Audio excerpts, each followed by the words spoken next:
నిజంగా ఫిలిం ఇండస్ట్రీలో దేవుడు ఎవరైనా ఉన్నారట కృష్ణ గారు. దేవుడు లాంటి మనిషి. దేవుడు లాంటి మనిషి. అదే డబ్బులు ఇచ్చినా ఇవ్వకపోయినా సినిమా పూర్తి అవ్వాలి అని కోఆపరేట్ చేసిన వ్యక్తి. ఆ ప్రొడ్యూసర్ ఏదైనా ఫైనాన్స్గా దెబ్బతింటే మళ్ళీ పిలిచి డేట్లు ఇచ్చి ఫైనాన్స్ కూడా వాళ్ళ దగ్గర నుంచి మాట్లాడి డిస్ట్రిబ్యూటర్ దగ్గర నుంచి మాట్లాడి మళ్ళీ సినిమా దించిన వ్యక్తి కృష్ణ గారు. కృష్ణతో మీకేం చిన్నప్పటి నుంచి స్నేహం, క్లాస్మేట్. శోభన్ బాబు ఏమో మిత్రుడి ద్వారా ఏర్పడ్డ మిత్రుడయ్యారు. తర్వాత మీ జీవితంలో మిమ్మల్ని మీ ఆలోచనలు ప్రభావితం చేసిన వ్యక్తి శోభన్ బాబు. అయితే ఆర్థిక పరంగా ఆలోచన విధానంలో శోభన్ బాబు ఆలోచన విధానము, కృష్ణ ఆలోచన విధానం పూర్తిగా ఆపోజిట్గా ఉంటుంది కదా. సో మీరు కృష్ణ నుంచి మీరు ఏం నేర్చుకున్నారు సార్? అంటే కృష్ణ గారు ఏదైనా చేయదలుచుకుంటే వెనక ముందు ఆలోచించక్కర్లేదు. ప్రయత్నం కనుక మంచిదైతే వెళ్ళిపోవాలి, సాధించే వరకు నిద్రపోకూడదు అనేది ఆ డైరింగ్ డాషింగ్ అనేది ఆయన దగ్గర నేర్చుకున్నాను. మీరు నేర్చుకున్నాను. శోభన్ బాబు దగ్గర ఏం నేర్చుకున్నాను? శోభన్ బాబు గారి దగ్గర నేర్చుకున్నది ఏంటంటే, శోభన్ బాబు గారు అప్పుడు మేము ఒక సినిమా చేస్తాం, మా సినిమాలో బ్యానర్లో కూడా ముగ్గురు మిత్రులని సినిమా చేస్తా అంటే దాంట్లో ఆయన నేను చంద్రమోహను శోభన్ బాబు గారు ముగ్గురు, ఆయన హీరో, మేము ఇద్దరం కూడా ముగ్గురు మిత్రులు ఫ్రెండ్స్ అనమాట. సబ్జెక్ట్ అంతా మా ముగ్గురు మీద ఉంటుంది.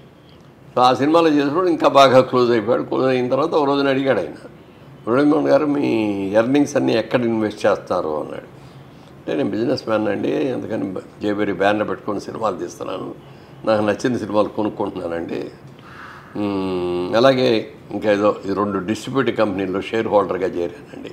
హైదరాబాద్లో ఒక కంపెనీ, తెలంగాణకి ఇంకోటి ఆంధ్ర కంపెనీ, ఒకటి విజయవాడ ఉందండి. ఆ రెండింటిలో కూడా షేర్ హోల్డర్ అండి అన్న. ఆయన అప్పుడు అన్నాడు, ఆయన మీరు సినిమాలు తీసుకుంటున్నారు, మీరే చూసుకుంటున్నారు, మీరే చేస్తున్నారు, మంచి సినిమాలు చేస్తారు, సక్సెస్ఫుల్గా బాగుంది, దట్స్ గుడ్. మీకు నచ్చిన సినిమాలు కొనుక్కుంటున్నారు, దట్ ఈజ్ ఆల్సో గుడ్. అలా కాకుండా మీరు ఇద్దరు పార్ట్నర్స్గా పెట్టుకొని ఆ పార్ట్నర్స్ దాంట్లో మీరు స్లీపింగ్ పార్ట్నర్గా మీరు ఉండి మీరు వెళ్ళి చూసుకుంటారు, అక్కడికి వెళ్ళానండి, నాకు ఎట్లా కుదురుతుంది షూటింగ్కి కదా, అది మాత్రం మీరు తప్పు చేస్తారండి అని. అవి లేదండి, వాళ్ళు చాలా మంచివాళ్ళండి, మంచివాళ్లే కావచ్చు, కానీ వాళ్ళు కష్టపడి సంపాదించి వచ్చిన లాభాలు నీకు పంచుతారని నువ్వు అనుకుంటే నీ అంత తెలివి తక్కువ ఇంకోటి ఎవడో ఉండడు. లాభాల్లో వాటా వేసరికి విషయం వచ్చేస్తుంది, నువ్వు మాత్రం తప్పు చేస్తావు అదండి. అవి లేదండి, నేను చాలా మంచి వాళ్ళండి, అసలు జరగదాలంటది అని చెప్పేసి వచ్చాను. అనుకోకుండా ఆయన ఏమంటా అన్నాడు, అదే జరిగిన. సంవత్సరం తిరిగేటప్పుడు ఒక కంపెనీ, ఇంకో 6 నెలలు అయ్యేటప్పుడు రెండో కంపెనీ, రెండు కూడా ఇదైపోయాయి. ఒక కంపెనీలో పెట్టిన పెట్టుబడే పోతే రెండో కంపెనీలో వాళ్ళు చేసిన అప్పులు కూడా నా మీద పడి మెయిన్ మేనేజింగ్ పార్ట్నర్ చచ్చిపోయేటప్పటికి అప్పుడు కూడా దాంట్లో నేనే కొంచెం స్ట్రాంగ్ పార్ట్నర్, దాంట్లో డబ్బులు పార్ట్నర్, సినిమాల బాగా మంచి ఊపిలో చేస్తాను కదా. ఫైనాన్సర్స్ అందరూ నా దగ్గరికి వచ్చారు, ఏమండి మీ కంపెనీ పేరు చేసి ఉన్నాయి, మీరు తీర్చాలండి అని. నాకేంటి సంబంధం అయ్యా అన్న. లేదండి మీరు పార్ట్నర్, మీరు కదా కంపెనీలో మీరు పార్ట్నర్, నన్ను ఎప్పుడన్నా చూసారా, నేను ఎప్పుడన్నా ఆఫీస్కి వచ్చినా, ఎప్పుడన్నా కూర్చున్నానా, నాకేంటి సంబంధం అండి అంటే కూడా కుదరదండి అన్నాను. మా ఆడిటర్ దగ్గరికి వెళ్ళి అడిగితే కంపెనీలో పార్ట్నర్గా ఉన్నారు కాబట్టి బాధ్యత మీ మీదే ఉంటుందండి అని. అప్పుడు వాళ్ళందరికీ పిలిచి చెప్పాను, నేనేమీ తెలియదు, నా డబ్బులు పోయినాయి, మీరైనా నన్ను వచ్చి అడుగుతున్నారు కాబట్టి మీరందరూ ఎవరెవరు ఎంత అప్పులు ఇచ్చారో ఓ లిస్ట్ రాసి తీసుకురండి. లిస్ట్ తీసుకొచ్చాడు. ₹1 కూడా ఇంట్రెస్ట్ ఇవ్వను, ఒరిజినల్లే ఇస్తాను. అసలు కూడా 50% అయితే ఇవ్వగలను నేను, నాకు తాహత లేదు అంతకంటే. 50% అనేది దానికి మీరు ఒప్పుకుంటే మీ అందరికీ ఇస్తానని. వాళ్ళు 1 వారం రోజులు టైం తీసుకొని వచ్చి ఓకే అండి ఇవ్వండి ఎంతమంది వస్తుంది కదా. అప్పుడు దాకా నేను సంపాదించిన డబ్బు అంతా వాళ్ళకి అయిపోయింది. శోభన్ బాబు చెప్పిన మాట నిజమైంది. అప్పుడు శోభన్ బాబు గారి దగ్గర మీరు చెప్పిందే నిజమైందండి, 2 కంపెనీలు కూడా మూతపడిపోయినాయి, నాకు ఇప్పుడు దాకా సంపాదించిన డబ్బు అంతా కూడా దానికి పోయిందండి అని అప్పుడు అడిగా. ఏమండి మీరు నాకంటే సీనియర్ హీరో, నాకంటే పెద్ద హీరో, మంచి చాలా సినిమాల్లో చేస్తున్నారు, రెమ్యూనరేషన్ కూడా బోళ్ళది తీసుకుంటున్నారు, మీ డబ్బు అంతా ఎక్కడ ఇన్వెస్ట్ చేస్తారండి అని అడిగితే అప్పుడు ఆయన చెప్పింది తీర్మానం అందరికీ తెలిసింది. అయినా కూడా ఆయన చెప్పింది ఆ టైంలో చెప్పడం అనేది నాకు ఇదిలాగా అనమాట, ఒక దేవుడిలాగా గీతోపదేశం చేసిన కృష్ణుడిలాగా అనిపించాడు నాకు. నేను ఒక అర్జునుడిలాగా అలాగే అన్నా. ఈ ప్రపంచంలో సముద్రం 3 వంతులు ఉంది, ఒక్కొంతే ల్యాండ్ ఉంది. ఆ ఒక్కొంత ల్యాండ్లో కూడా మంచు పర్వతాల్లో ఉండలేరు, ఎడారుల్లో ఉండలేరు. ఈ నివేశించే స్థలం అనేది భూమి మీద చాలా తక్కువ ఉంది. ప్రపంచం యావత్తు ఏ దేశంలో చూసుకున్నా సంతానం విపరీతంగా పెరిగిపోతారు, జనాభా విపరీతంగా పెరిగిపోతారు. రాబోయే రోజుల్లో ల్యాండ్కి విపరీతమైన డిమాండ్ వస్తుంది. నేను ఆలోచించి ప్రతి రూపాయి నేను దానికే ఖర్చు పెడతానండి, నేను కొనేస్తాను. నాకు చాలా అద్భుతంగా నచ్చేసింది అన్నమాట. ఇక నుంచి నేను అదే చేస్తానండి. నా సంపాదన ఇంకప్పుడు కూడా పెద్ద సంపాదన కాకపోతే వచ్చిందంటే సంపాదనతో 1000 గజాలు కొనుక్కోవడం, 2000 గజాలు కొనుక్కోవడం, లేకపోతే ఒక అపార్ట్మెంట్ కొనుక్కోవడం, అట్లా చేసుకుంటా. మీ జీవితంలో దాసరి గారు పాత్ర చాలా గొప్పదని ఎలా మీకు దాసరి గారు మీకు అంతగా అనిపించారు సార్? ఎందుకని అంటే నేను చెప్పాను కదా, నా మొదటి సినిమా జగమేమ అయిపోయిన తర్వాత రెండో సినిమా నాకు బాగా క్లోజ్ పడిన హనుమాన్ ప్రసాద్ గారు ప్రొడ్యూసర్గా దాసరి గారి డైరెక్షన్లో తిరుపతి అనే సినిమా చేశాను. అతను ప్రొడ్యూసర్ నాకు క్లోజ్ ఫ్రెండ్ అవటం మూలంగా నేను ప్రొడక్షన్ కూడా నేనే చేసేవాడిని. ఓ పక్కన ప్రొడక్షన్ చేయటం, ఓ పక్కన యాక్ట్ చేయటం, అంటే హెల్ప్ చేసేవాడు. ఉన్నే సరదాగా హెల్ప్ చేసేవాడు. నా డైరెక్టర్ గారు మురళి రేపు పొద్దున్న ఇదిగో ఇలాంటి ఇల్లు ఒకటి కావాలి మనకి, అక్కడ చేయాలి షూటింగ్ అనేది.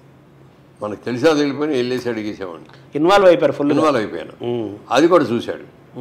తర్వాత నా దగ్గర ఏ బ్యాడ్ హ్యాబిట్ కూడా కనపడలేదు. ఆయన సిన్సియారిటీ ఇవన్నీ చూశాడు. చూసి దాని మీద విపరీతమైన ఇంప్రెషన్ వచ్చేసి ఆయన అన్నాడు, మురళి నేను పెద్ద హీరోని చేసే బాధ్యత నాది, నేను చేయిస్తాను, నా సినిమాలు అన్నింటిలో కూడా నీకు వేషం వస్తాను అని చెప్పి అట్లా డైరెక్ట్ హీరోగా ఇచ్చాడు, సెకండ్ హీరోగా ఇచ్చారు, గెస్ట్ క్యారెక్టర్లో చేశాను. నీకు ఆయన ఏది అడిగినా నో అని చెప్పకుండా ఆ క్యారెక్టర్ ఏంటో కూడా అడిగేవాడిని కాదు, ఆయన చెప్పేవాడు. చెప్పినప్పుడు వింటాడు. తర్వాత దాసరి గారి తర్వాత క్రాంతి కుమారు, విజయబాబు నాయుడు గారు ఉన్నారు కదా, వాళ్ళతో కూడా మీ అనుబంధం చాలా గొప్పది. అంటే విజయబాబు నాయుడు గారు మాది అందరిది ఒక్క ఊరు, బాగా తెలుసు, మాకంటే సీనియర్ ఆయన. అవును.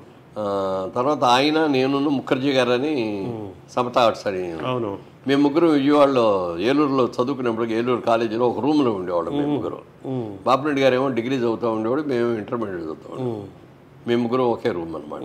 అట్లా ఆయనతో కూడా బాగా పరిచయం ఉంది చిన్నప్పటి నుంచి. సినిమాల్లోకి వచ్చేటప్పటికి ఆయన ఇంకా అప్పటికి ప్రొడ్యూసర్ కాదు, దీపిక ఏదో మ్యాగజైన్స్ నడిపేవారు. చెడిపోయేటప్పుడు సినిమా తీయాలి, నేను కూడా బొమ్మరిల కంటే ముందు సినిమా తీశారు. దాసరి గారి డైరెక్షన్లో కృష్ణంరాజు గారును, జయచిత్ర, నేను ముగ్గురు క్యారెక్టర్స్ అన్నమాట. అందులో కూడా నాది చాలా మంచి క్యారెక్టర్. అంటే ఒక మంచి యుక్త వయసులో ఉండగా ఒక అమ్మాయి గర్ల్ ఫ్రెండ్, ఆ గర్ల్ ఫ్రెండ్తో కలిసిపోవటం, అవడం ఇవన్నీ ఉంటాయి. అదే ఇంటికి డ్రైవర్గా రావాల్సి. ఆ డ్రైవర్ వచ్చిన కానీ ఆ అమ్మాయికి ఒక ప్రాబ్లము, నాకు ఒక ప్రాబ్లము, కృష్ణరాజు గారికి అనుమానం వచ్చే పరిస్థితిలో ఇది అవటం, ఇవన్నిటితో బాగా స్ట్రగులింగ్ క్యారెక్టరు, చాలా మంచి పేరు వచ్చింది. అలాగే రాఘవేంద్రరావు గారి డైరెక్షన్లో కృష్ణరాజు గారు ప్రొడ్యూసర్గా అమరదీపం అనే సినిమా చేశారు. అవును, సూపర్ హిట్. అది కూడా పెద్ద సూపర్ హిట్ అయింది. అది కూడా చాలా మంచి క్యారెక్టర్. నేను ప్రేమించిన అమ్మాయిని కృష్ణరాజు గారు ప్రేమిస్తాను. అదే మ్యూజికల్ హిట్ కూడా. మ్యూజికల్ హిట్ కూడా. తర్వాత అది ఆ ముగ్గురు మధ్య స్ట్రగుల్. తర్వాత తెలుసుకుంటాడు నా సొంత తమ్ముడు ఇతను, చిన్నప్పుడు తప్పిపోయే తమ్ముడు అని చెప్పి చేసి ఆయన సాక్రిఫైస్ చేసి మా ఇద్దరికి వెళ్ళి పెళ్లి చేసి. తర్వాత జయసుధ మీ కాంబినేషన్ ఎక్కువ ఉంది కదా సార్? మొట్టమొదటి సినిమా దాంతో స్టార్ట్ అయిందండి. తర్వాత లక్ష్మణ్ రేఖ అని ఒక సినిమా చేసాం.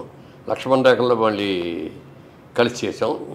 జ్యోతి నుంచి బాగా సక్సెస్ఫుల్ పెయిర్ అనే పేరు దాంట్లో వచ్చింది. ఆ సక్సెస్ఫుల్ పెయిర్ అనే దాంట్లో వచ్చి చాలా సినిమాలు చేసాం. నెంబర్ ఆఫ్ సినిమాలు ఎక్కువ చేసింది జయసుధ. కానీ జయచిత్ర మీ కాంబినేషన్ కూడా బాగా హిట్ అయింది కదా? బాగా హిట్ అయిందండి. మంచి సినిమాలు. అప్పటికే అమ్మాయి తమిళ్లో బాగా ఎస్టాబ్లిష్ యాక్టర్స్. యవన కాటేజ్ సినిమాలో మేము ఫస్ట్ కలుసుకొని చేయటం, ఆ తర్వాత చాలా సినిమాలు కలిసి చేసాం. కందుకూరి వీరేశలింగం పాత్ర వేసినప్పుడు మీకు ఏమనిపించింది సార్? అది అప్పుడు కూడా విజయ్ చంద్ర అడిగాడు, నేను ఇట్లా సినిమా తీస్తాను, దాంట్లో మంచి క్యారెక్టర్ ఉంది, guest character, full length character కాదు, గెస్ట్ క్యారెక్టర్, ఓ మంచి పాట కూడా ఉంది అని అడిగితే తప్పకుండా చేస్తానండి అని వెళ్ళి చేశాను. చేసేటప్పుడు నాకు ఎంత ఫీలింగ్ అంటే, అది ఆయన మఠం అదంతా కూడా రాజమండ్రిలోనే ఉండేది. షూటింగ్ చేయడానికి అక్కడికి వెళ్తే దాంట్లో ఉన్న ఆడపిల్లలు, పెద్దాళ్ళు, చిన్నాళ్ళు అందరూ వచ్చి నాన్నగారు అని పిలిచేవారు తప్ప ఏ రోజు మురళీమోహన్ గారు అని పిలవాలా. వచ్చేసి అక్కడ ఉన్నంతసేపు నాన్నగారు మీకు అది కావాలా, నాన్నగారు మంచినీళ్ళు తెచ్చిపెట్టి, నాన్నగారు కాఫీ తాగుతారా, అలా నాన్నగారు అనిపిస్తుంటే ఆ పాత్ర యొక్క గొప్పతనం ఏమిటో కూడా బాగా తెలుసుకొని, ఆయన చేసిన కూడా బాగా తెలుసుకొని ఆ క్యారెక్టర్ చేశాను. చేసిన చిన్న క్యారెక్టర్ అని చాలా మంచి పేరు వచ్చింది. అదే ఒక్కోసారి మనం అనుకుంటాం గెస్ట్ క్యారెక్టర్ ఏంటి, ఒక్కో సినిమాలో టర్నింగ్ పాయింట్ లాంటి క్యారెక్టర్లు చేస్తాం అనమాట. సీతారామయ్య గారి మనోరాల్లో కూడా అంతే, వన్ డే నేను చేసింది, క్రాంతి కుమార్ డైరెక్షన్, అందులో కూడా అంతే.